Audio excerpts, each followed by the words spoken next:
Brought to you by Knights of Awakening. This is the Labyrinth. So it's been a while since we've done a show. I keep having to say that, and part of that is we're still trying to redevelop our format, our brand, or whatever you want to call it. We're still trying to find our footing with video. And that may sound weird. Most people that know this show know it from video. They know it from the YouTube and being directed to the various videos. And the Labyrinth wasn't always what it's become, and it needs to go back to what it was. The Labyrinth was supposed to be an educational program helping you learn more about mysticism and how to work magic and how to do the mystical arts, the things that are involved in that, like reading runes, reading tarot cards, divination forms such as looking into the future, getting a sense of what's coming, getting a sense of what's been, being able to sense truth from lies, being able to alter reality, to change events before they happen, to shift things in your favor, to make agreements with spirits, or to make compacts with various forms or faculties or what have you that are out there, and how to use raw power, how to use will, how to use energy. All of those things is what the Labyrinth was supposed to be about. And as I look through the old episode list, it has, well, it's not. So if you're seeing this, it'll probably be on the new channel, which will have like no subscribers at first, which is cool. And it will also be a lot less of our old videos. A lot of the stuff that made it to video wasn't suited, and a lot of the stuff that was in audio really should have made it to video in some capacity or another. So you'll be seeing changes in that. When I don't like something, I make a difference in it. If I don't care about something, then I don't affect it. But if I don't like the way something is, then I make a change in it. And that's one of the things you're going to be seeing with the new Labyrinth. But moreover, we're going to be hitting on mysticism as a whole. We're going to be getting back to basics, starting with this episode. The reason I say starting with this episode is because I've got more or less what I need to consider written down here for the first episode, but I want you to understand this is a reintroduction to the basics of magic. I'm going to go through a lot of different things with these introductions, with these principles, and getting into advanced stuff. And I welcome, if you have any questions, leave us questions in the comment. Leave us show topics you'd like us to cover. We'll be glad to get to those, or send us an email at knightsofawakening@gmail.com. We will get emails there. Emails will eventually filter their way over to my desk, at which point you will probably see a video. In fact, I bet that if you send us an email, you'd get me to do a video quicker than even a comment, because this is all on the shared KOA accounts, and I'm not always in those accounts doing things. I'm usually in my personal accounts or my business accounts dealing with the mountain of stuff that is work. Initially, I wanted to do this whole big redo and do flashy episodes, this, that, and the other, and I started looking at my own YouTube viewing habits, and I was kind of like, wow, the stuff I enjoy the most is not really super high production value, but they hit on topics that are interesting to me. They cover them in detail, and they're not always even any more better edited than what we do, or worse, or anything. It's just they hit at about the same level of quality. So I started thinking, you know, maybe we just need to start doing some damn videos and getting some information out there. So I want to start with this one. I'm sure the title at the top says Break Your Cup. There's an old story, I believe it's a Buddhist story. This young guy goes to the Buddhist temple. He goes up to the Buddhist master and he says, I wish to learn from you. And he goes, oh, you cannot. And he says, well, I've studied this, I practiced this, I've meditated 3 hours every day, since I was a teenager. I'm in my 20s now, and I want to learn how to do this properly. I want to be able to understand and become enlightened. And the master looks at him and he goes, and you believe that matters? And the kid kept going on and on about what he learned and what he'd done. And the Buddhist master said, come, let us drink tea while we discuss this. So he sits down and he pours himself a cup full of tea. And then the young man says, all right. He says, do I need to tell you more of what I've done to make you reconsider? He goes, just tell me how much tea you want. And he starts to pour. He pours until it's overflowing, and it's pouring out of the cup. It's pouring onto the saucer. And he says, "What are you doing? What are you doing?" He says, the cup, it's too full. It's overflowing." And the master looks at him and he sets his teapot down and goes, "Yes, so you must empty your cup before you can put more in."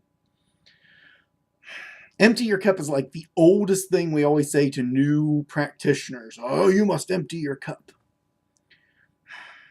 I don't think it really fits. And what I mean is three things. Three things? I always go three things. I never hit three things. We'll try, though. Three things. You got to empty your cup. Assumes that whatever you've learned already isn't valuable and useful. Truth is, what you've learned probably has some value and use to it. Otherwise, you won't understand what I'm saying, that's for sure.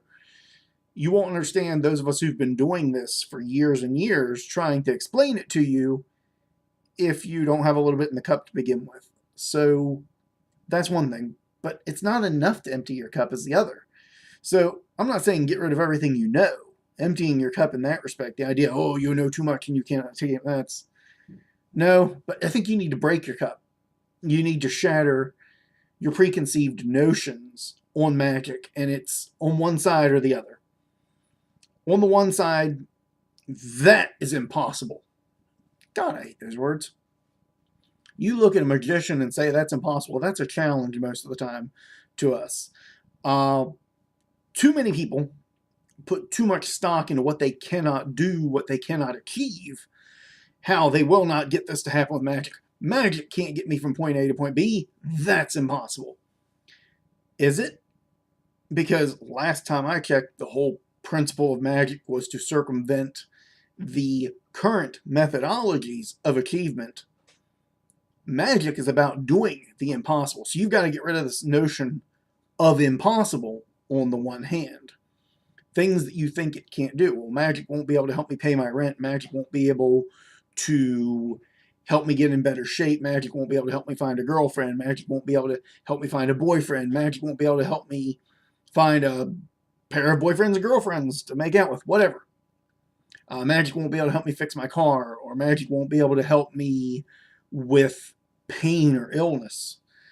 Well, if you're going to put a limitation there on magic, what do you expect that it will do? The next limitation in breaking your cup, so we're going to want with more than three of these. I should have said three or more. That's what I should start doing now. The next limitation with magic is going to be how it's done. You got to break your cup. Well, I need it to do this. I need it to bring me money, but I need it to not be connected to my job. Well, no, it's going to take the road that's most viable and available to it. And if you think that you can set down nothing but conditions on it can't do this and it can't do that and it can't be this and it can't be that, no matter what kind of magic you do, from making pacts with spirits to directed focus and energy work, it is going to fail then, because you've got nothing but conditions. You've got nothing but reasons for it to fail. That's not what magic does. Magic manipulates subtle probability, which gets into the other side of the cup, okay? I'm going to use magic to change my eye color. Okay, I'm going to show you, everyone. Watch, okay? I'm going to change my eye color to blue. Oh my God, it worked, right? Oh wait, I already had blue eyes. Wow! In a moment, in an extreme circumstance, I've seen people change their eye color or change their hair color or gain a streak of gray from severe stresses or severe levels of energy in working with magic. I've seen people do these impossible things. But if that's all of what your focus is in using and working with magic, then you are going to be sorely disappointed very quickly. It is not going to make you taller. It is not going to make you shorter. It could make you thinner or fatter, so long as you're willing to take the roads that directs you to. I can say this, I put on a few pounds here, and in the old days when I used magic for weight loss, I felt this incredible compulsion to work out until it became obsession. I wasn't getting anything else done. I wasn't getting life things done, if that makes any sense to those of you who are old enough and experienced enough to be in the world, or who are aiming towards that goal of really being independent and having, financial stability in your life and things like that, you'll get what I mean of not being involved with other things in your life, involved with life things. You know, there is so much of you to go around, and you've got to pick the directions you're going to aim your magic to move you in.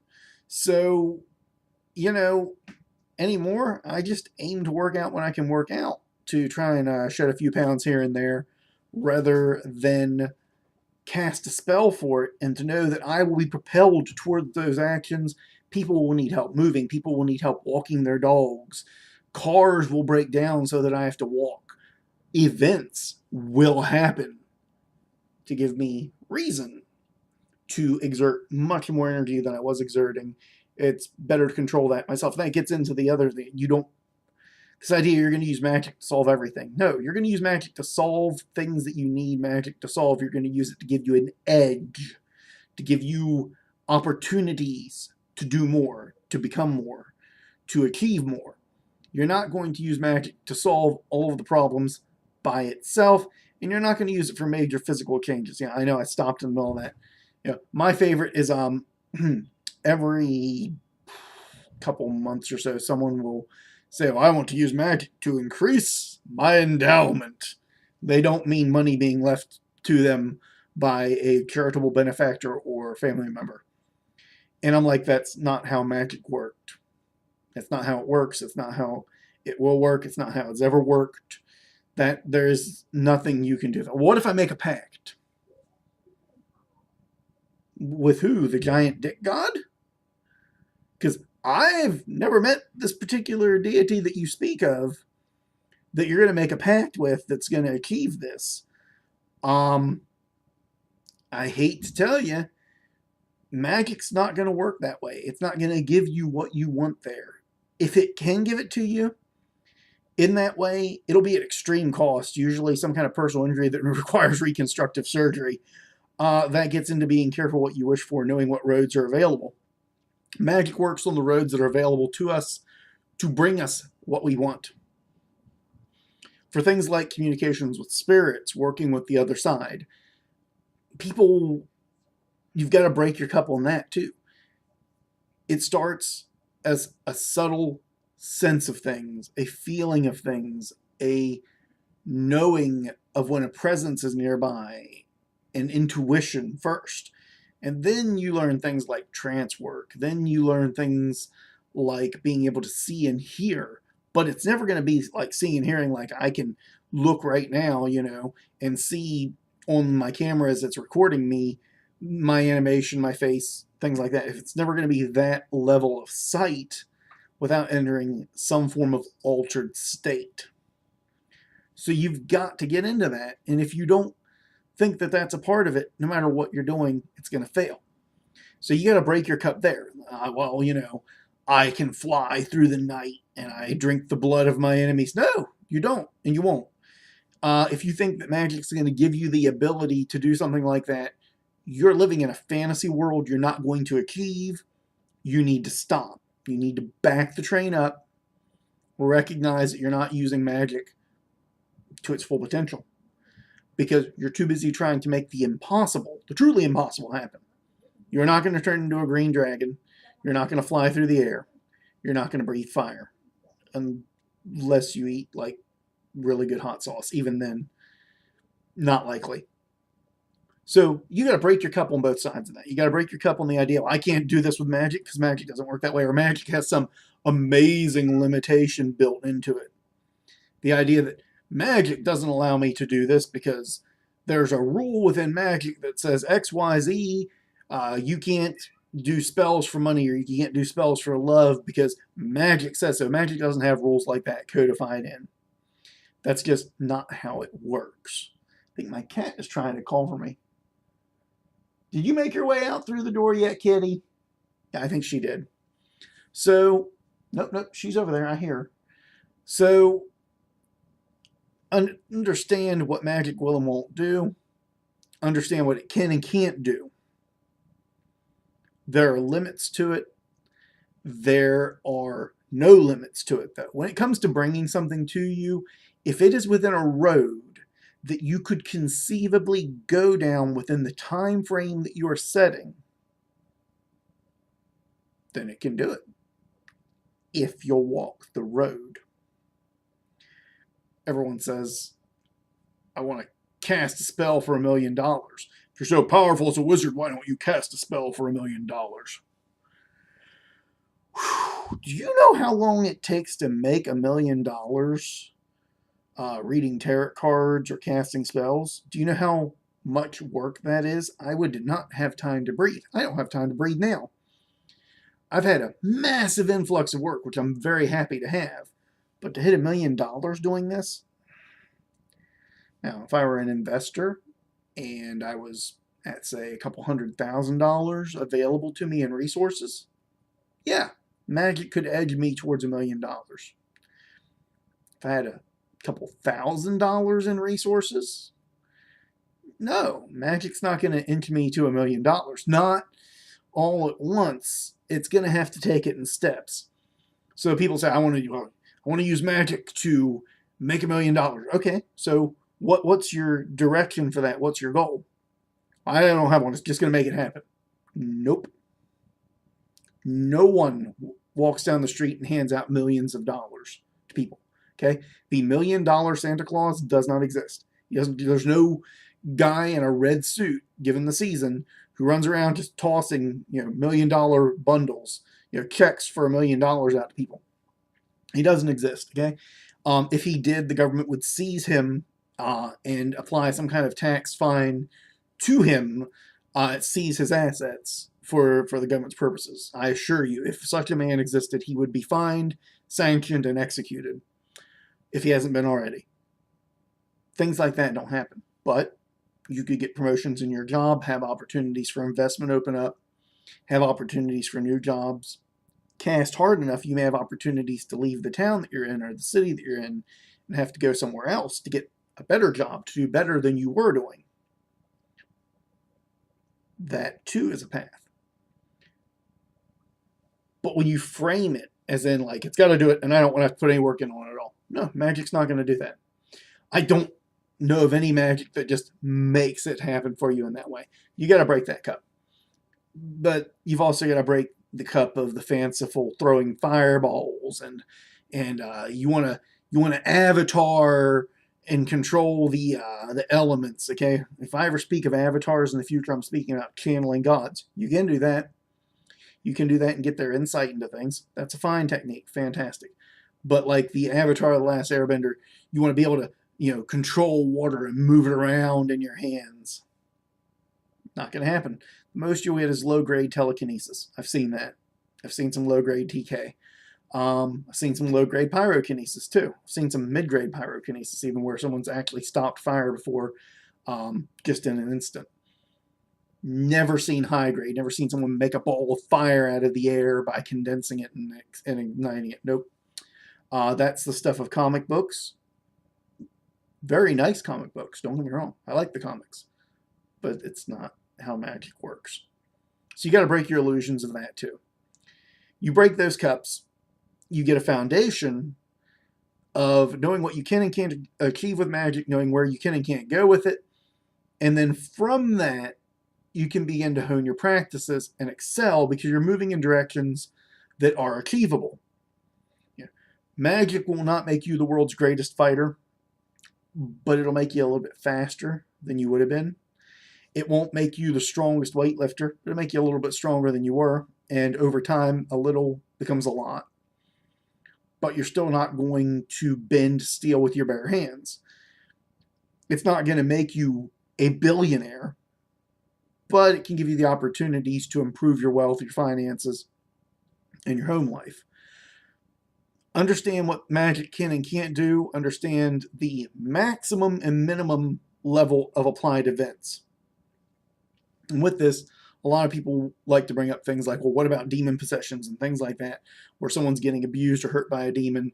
That shows that magic can do these amazing things.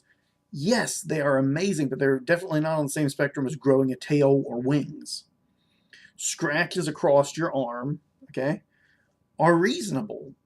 They're within a level of expectation for what magic should be able to achieve. flying through the air on a pair of wings. We don't have any evidence of people doing it. You hear people talk about it once in a while. By breaking your cup, you then have the ability to put it back together with firm foundations, the ability to make it into something functional where you know what its limits are. You know where it's been cracked and you know where it's been put together. But it's necessary to do that, especially at the beginning. Okay, so I wanted that to be the first of the new Labyrinth episodes, helping you break your cup. The Labyrinth started out as a what not to do series. And I keep swearing that we're going to get into training and teaching again. And this is one of the first episodes I've done on training or teaching in almost a year, maybe. Maybe it's been a whole year. I have to go back and look through the videos and see if I've taught anyone anything this year. And if I've not, then I need to flail myself and beg forgiveness of Thor or something. With that, I definitely want to thank you for joining us. I need to find a way to do this where I don't feel like I'm on a pedestal talking. And that's really the hardest part of doing these YouTube videos, is making it so that it's entertaining. It doesn't feel like I'm just giving you a speech. The best way to do that then is interaction between you and I. Leave comments. Like the video if you like it, dislike it if you don't like it. Leave comments either way. Tell me what you think of me, honestly. If you think I'm the greatest wizard of all time, I'd be glad to hear it. You think I'm the biggest fraud there ever was, I'll debate you on it.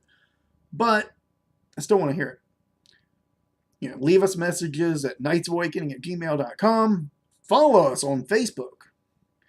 And as always, awaken the night within.